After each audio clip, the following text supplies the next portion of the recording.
এইচএসসিতে বেশিরভাগ স্টুডেন্ট এ plus miss করে ইংলিশে। এখন তোমরাও যদি এই রিস্ক নিতে চাও তোমাদের উপর। এই বলটা বাউন্স করতে করতে আমরা বলে দিব এইচএসসি অনলাইন ব্যাচ 27 ইংলিশ কোর্সে কি কি থাকছে।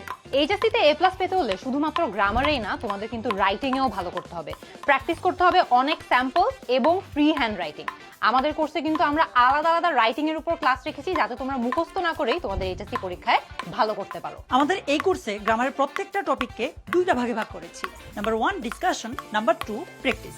অর্থাৎ মনে করো তুমি রাইট ফর্ম অফ ভার্বের ক্লাস করবে, ওই রাইট ফর্ম অফ ভার্বের প্রত্যেকটা রুলকে আমরা প্রথমে ডিসকাস করব এক্সাম্পল দিয়ে।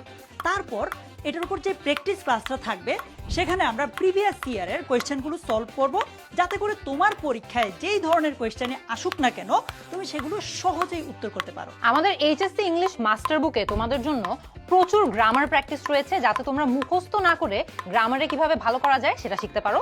তাছাড়া রয়েছে রাইটিং এর প্রচুর ফরম্যাট এবং স্যাম্পলস, যাতে রাইটিংয়েও তোমরা মুখস্থ না করে প্র্যাকটিস করে ভালো কিভাবে করা যায় শিখতে পারো।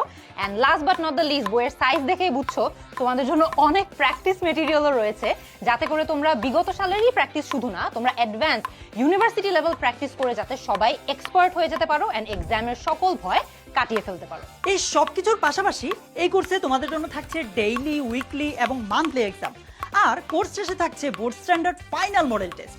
আর হ্যাঁ, এই কোর্সে কিন্তু তোমাদের জন্য কিউএনএ সেশনও থাকছে রেগুলার ক্লাসের বাইরে, যেখানে তোমরা আমাদের সাথে সরাসরি কথা বলে তোমাদের সকল কনফিউশন দূর করে নিতে পারবে। তো বুঝতেই পারছো, আমাদের সাথে এই কোর্সে জয়েন হলে তোমাদের ইংলিশে এ প্লাস নিয়ে চিন্তা একদম শেষ। সর্বোচ্চ ডিসকাউন্টে আমাদের এইচএসসি 27 অনলাইন ব্যাচ ইংলিশ কোর্সে ভর্তি হতে। এটা পড়ে গেল, তুই বাউন্স করতেই থাকবি।